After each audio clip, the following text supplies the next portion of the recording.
but it was like, I want to say an oval, but not really an oval either, because at the ends it was kind of like what I would describe pointed, you know. So anyway, so it was weird, and it was a big mall, but we walked all the way around it. You know, none of us had any money to buy anything, but we would stop every little bit and look at something. We would go in a store every now and then, but mostly we just walked and talked until we made our way back around to, what's the name of that store? Bass Pro Shops. Walked in it, and then we walked around in there a little bit more, talking some more. That's when, well, what it was, we was walking and looking, and I don't know, it just popped in my head about the metal detectors, and I wanted to know if they had them, so I asked, and they did. Excuse me, had to burp. Sorry about that. So we went and looked at them. They were in the camping department, and that's when I seen the metal detectors, and I could see how much they were, and I don't want to say about the money and get one so bad, but it's going to take me forever. And then the fact that we don't have base, I keep wanting to say base springs. Bass Pro Shop. To go get one. Whatever. So then we walked out of the mall. We got in our vehicles. Marcus backed into our trailer.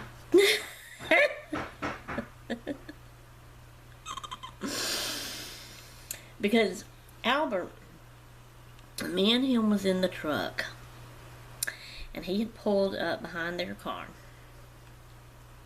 with his truck. Okay, we were talking.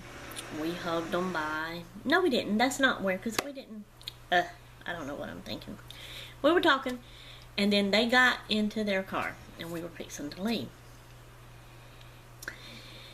Albert had pulled up and got his truck out of the way of the car, but his trailer was still behind the car. Marcus couldn't see it, I guess. It had wood on it. I don't know why he couldn't see it. And I guess he figured he pulled up, he's out of the way, I can go. So he starts backing out, and bam. He hit the trailer. And the car wasn't their car. The car was his mom and dad's car. They were borrowing it. And it just so happened to be a brand spanking new car they just bought. Didn't hurt Albert's trailer, but it sure skin up the bumper of the car. I know I shouldn't be laughing, but because they're gonna have to pay for it. Brother Gentry's gonna make them pay for it if their insurance won't cover it. He said Marcus and them would have to pay for it, and they don't have a lot of money. And they're having car trouble themselves. They're gonna have to get a new transmission for their car. So anyway, have to take the bad along with the good, I reckon.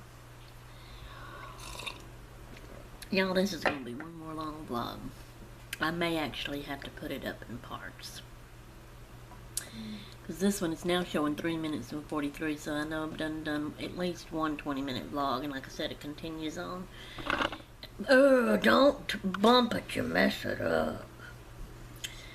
Anyway, so instead of hooking them all together, I may just upload each individual 20-minute video up, so that you're not watching something so long at one time, you know what I mean? And so it don't take me forever uploading it and getting it all together, because that's what I may do. Because like I said, I am in the mood to just vlog and talk to y'all and tell y'all all this, and I hope my battery don't run out and die before I'm through.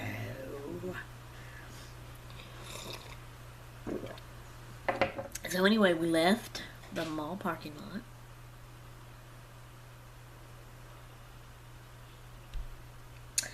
and I heard something, I didn't know what it was. And we went to we was going to go to a gas station, but we didn't. We just kind of found a big spot off to the side of the road that we could pull off, because Albert had brought them some shrimp, in a big old ice chest and had told them to bring an ice chest. So we park. Why did he back his truck up? Oh, I know what they're doing. He's getting his boat. That's what he's doing. See, Roy's boat. Roy, again, is Albert's cousin that lives here in Slidell. Because they live in a subdivision that's tight. The houses are real close. They don't have a very big yard, and they're not allowed to keep boats and such in their yard. It's that type of thing. So, Albert's letting him keep his boat here on our land, in our yard back there. So, he's getting his boat. He's backed up to his boat, and he's hooking up to it. So, that's what he's doing. He's going fishing or something. Alright. What was I saying? Give me a minute, it'll come back. Let me think.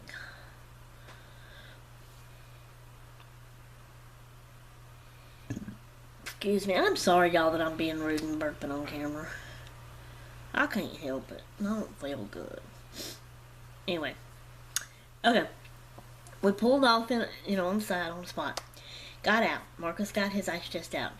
Albert transferred the shrimp to their ice chest and all the ice. What would fit. His ice chest was a lot smaller than Albert's. I think Albert dumped the rest of the ice out on the ground. And then they got in their car, and we hugged them and told them bye, and we enjoyed it. By this time it was dark, nighttime dark. They had to go home, and they have a 3-hour ride where we have an 8-hour ride. And it was dark. I don't remember the time, but it was nighttime dark. I don't think it was like a real late. But they had to drive all the way home and go to bed because the next morning they both had to get up and go to work. So, excuse me.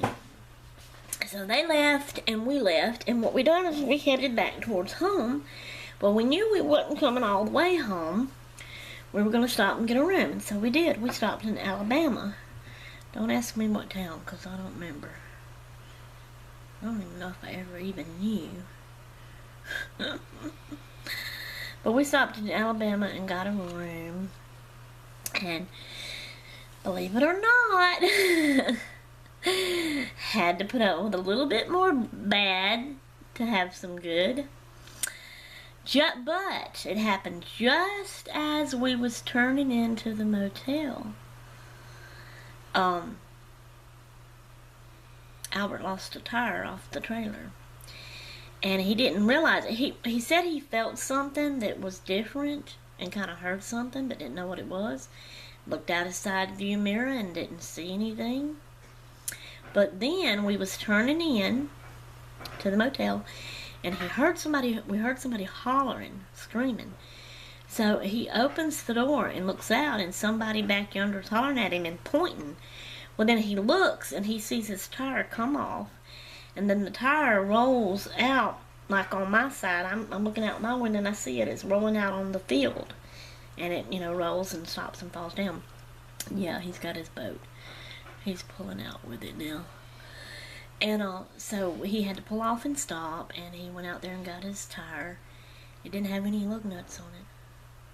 And we're confused, and he don't know. It's never happened before. That tire's been on there for years and nothing. He's never had any problems out of it at all.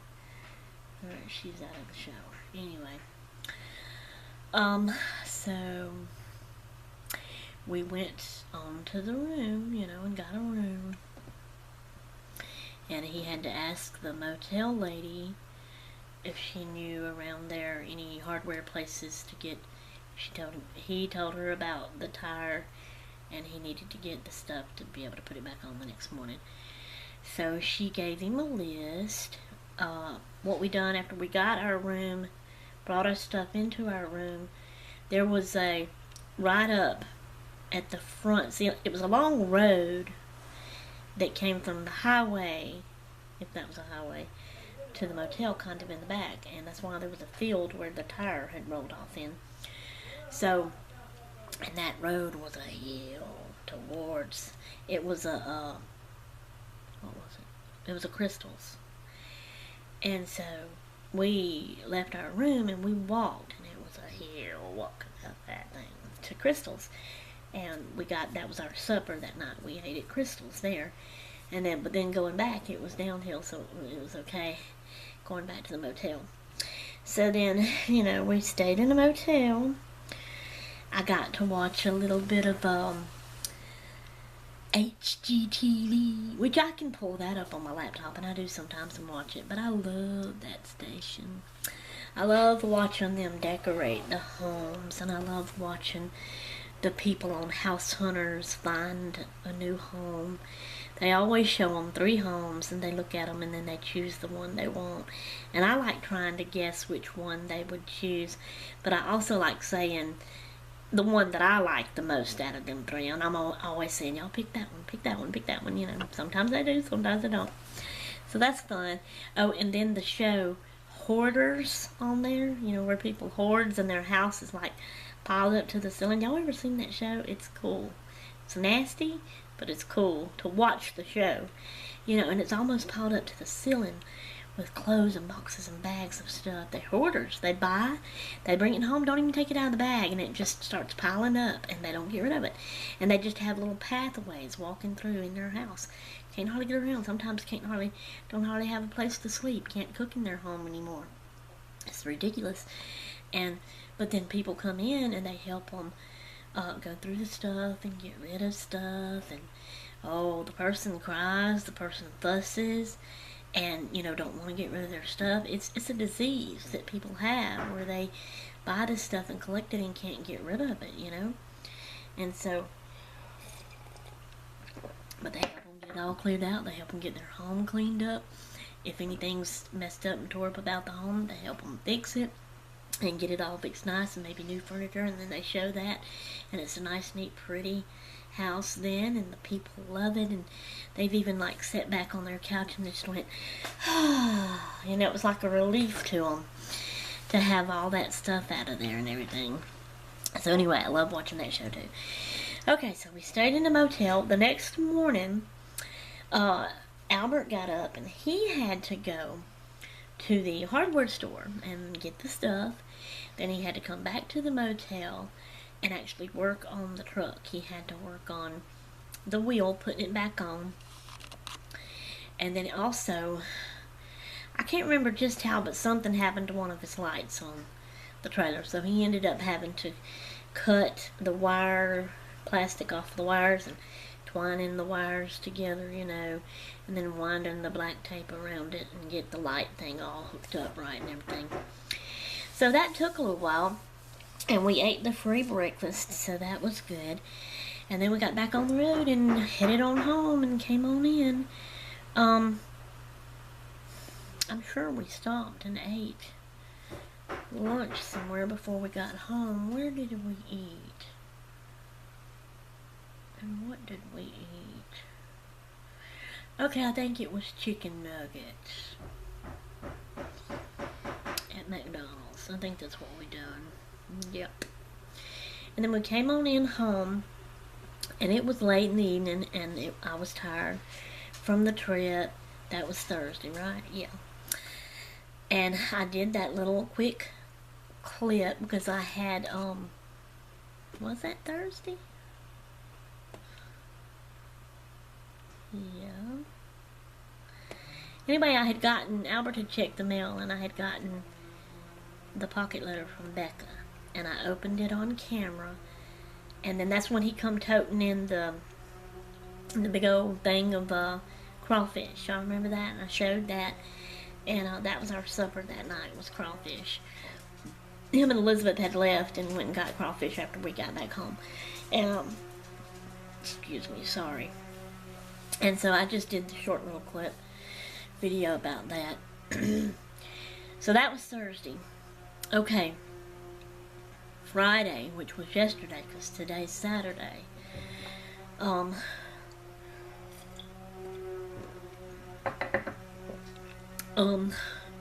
Excuse me.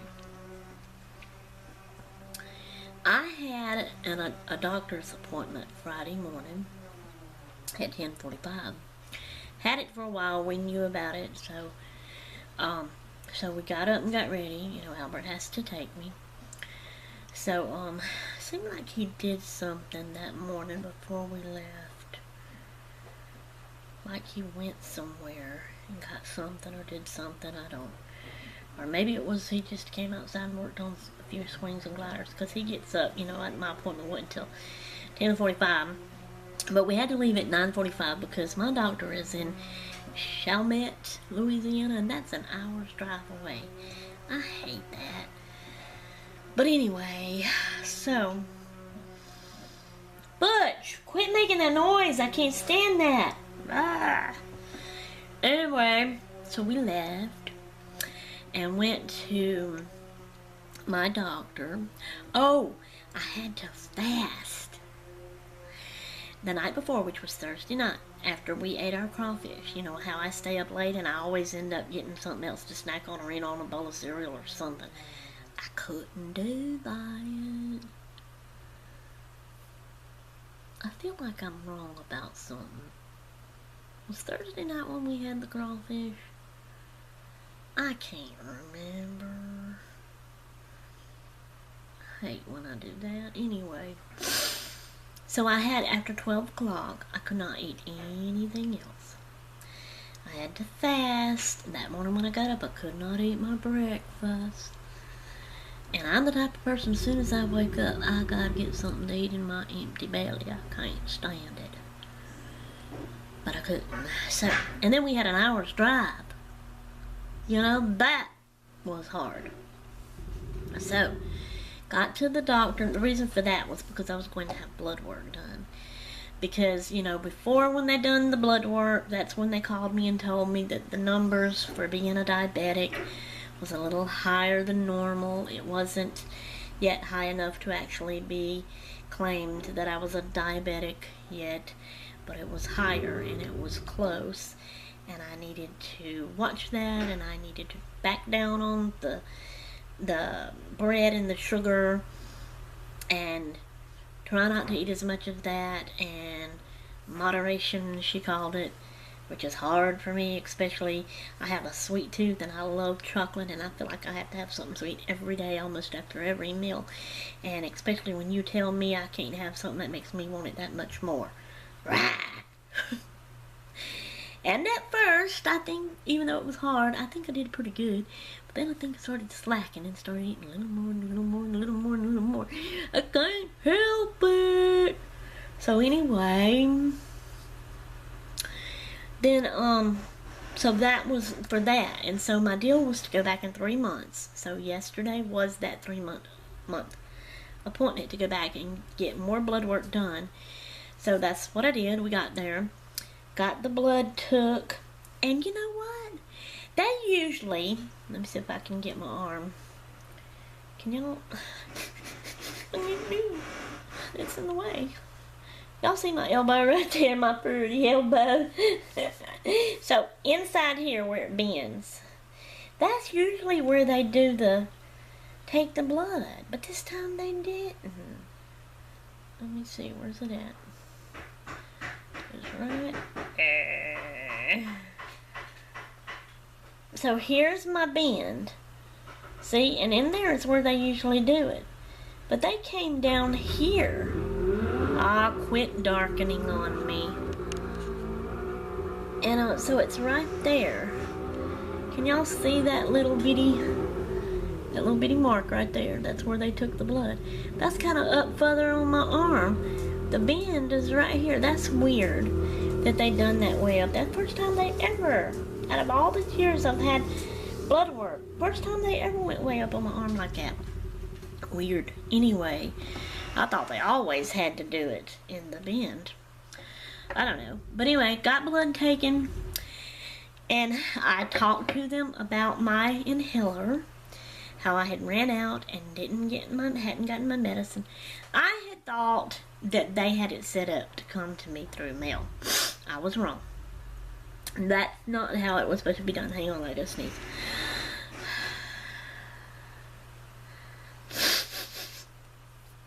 It passed, I guess. So,